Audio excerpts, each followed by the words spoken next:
before starting with my intervention, I just want to contextualize my presentation, and I think it's appropriate just to spend a couple of words just saying what I'm doing in my PhD project.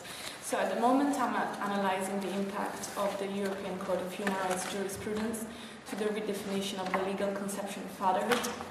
And even if so far I haven't yet considered the jurisprudence of the European Court of Justice, it will be my intention to explore the issue also looking at the role played by the ECJ in this redefinition.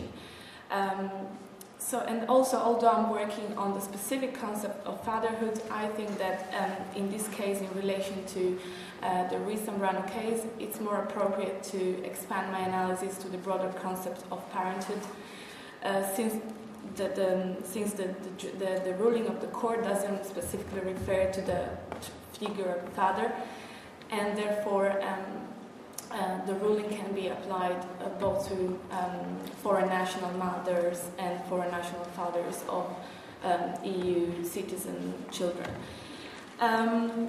For today's presentation, I've tried to extrapolate the construction of parenthood that has been endorsed by the court in the Zambrano case. So as a starting point of my analysis, I propose to conceptualize the derived rights of residents and the right to be granted a work permit of Mr. Zambrano as parental rights.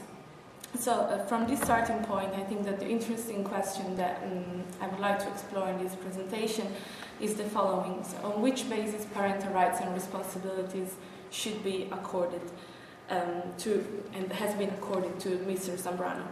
So by addressing this question, it will be possible to identify the construction of parenthood that has been upheld by the court in the specific case. So in my opinion, we can distinguish among three different constructions of parenthood.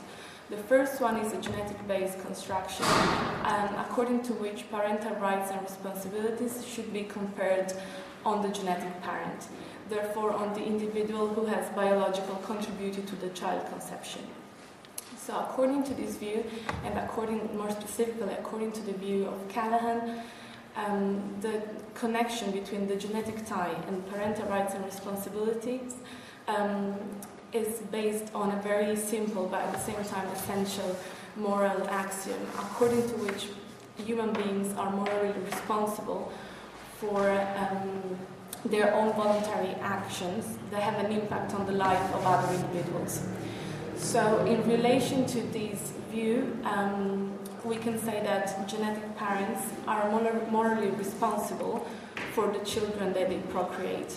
And the genetic connection entails a set of irreversible obligations that the genetic parent can't really escape unless he's mentally or financially unable to undertake them. So according to this definition, parenthood can be seen as a biological condition, as a being rather than a doing. So as a fixed and ongoing status that cannot be overridden by personal wishes or legal dispensations. The second construction of parenthood that I propose is instead a functional construction, according to which parental rights and responsibilities should be conferred on the nurturing parent. Therefore, on the person who intentionally performs the parental function. So the key elements of these constructions are intention and actual commitment.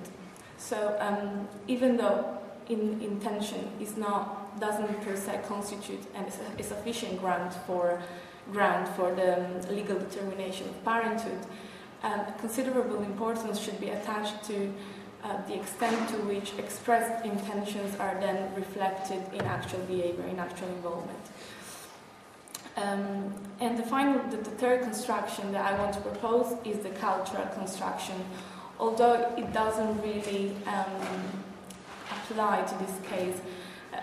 The circumstances of the case doesn't really presuppose the potential endorsement of this construction by the court. But I will briefly explain the approach also because it relates to the point that Kiva just made. So the cultural construction presupposes the legal determination of parenthood in light of the changing culture of parenthood. and more generally in light of changing notions of the family and kinship.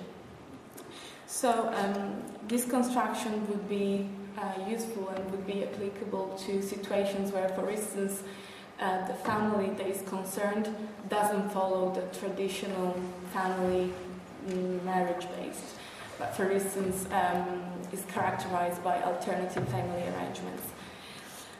But going back to the recent Zambrano case, I think that apart from the cultural construction that, as I said, is not applicable, we can say that the construction of parenthood that is endorsed by the court is more of a functional construction. Although the biological connection between Mr. Zambrano and his children is somehow underlined by the court. In fact, the court refers more than once to the ascending line linking the two. Despite that, the derived rights of residents and to be granted a work permit reflects more functional construction. And in particular, the court, I think that the court emphasized more than one dimension of the functional construction. So first of all, in relation to the work permit issue, I think that the court says that if a work permit were not granted to Mr. Zambrano, it would risk not having sufficient resources to provide for himself and for the family. So from this point of view, the aspect of care that is emphasized is the financial aspect. But at the same time, also the other dimensions of care and of nurturing are somehow emphasized by the court. And they are emphasized in relation to the other point, to the right of residence that is according to Mr. Zambrano. And in particular, the court says that a refusal of the right of residence will lead to a situation where those children would have to leave the territory of the European Union in order to accompany their parents. So,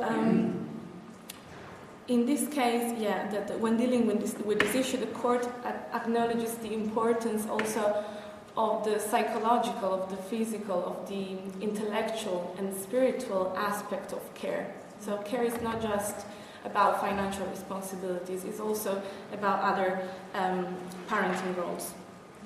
And this is in compliance with Article 24, in particular with the third paragraph of the Charter of Fundamental Rights of the European Union that Kiva has just mentioned. So I would say that, in conclusion, the court is the opinion that acts of nurturing should be promoted, should be encouraged in combination with financial responsibilities. And I think that, to conclude more in general, also not just referring to this specific case, but referring also to more in general family law cases, I think that the functional construction of parenthood should be encouraged by courts. And the advantages are of two types, I would say. There are some quantitative advantages, but at the same time, the endorsements of this structure, of this construction, have also qualitative implications. So with regards to the first type of advantages, the notions of intention and commitment, that are the key notions of these constructions, are gender-neutral concepts. Therefore, by endorsing this construction, the law would provide the basis for the development and for the concretization of co-parenting parenting, as opposed to unequal or exclusive parenting. And in this way, the law would also promote men's involvement from the point of view of fatherhood now, would promote also men's involvement in childcare activities and responsibilities, and therefore will reduce also gender imbalances within the context of parenthood. But as I said, this has also some qualitative implications, because the developing and promoting functional, therefore a nurturing conception of parenthood would also promote the realization of children's welfare. So the realization of the principle of the best interest of the child, and at the same time the well-being of the other caregivers.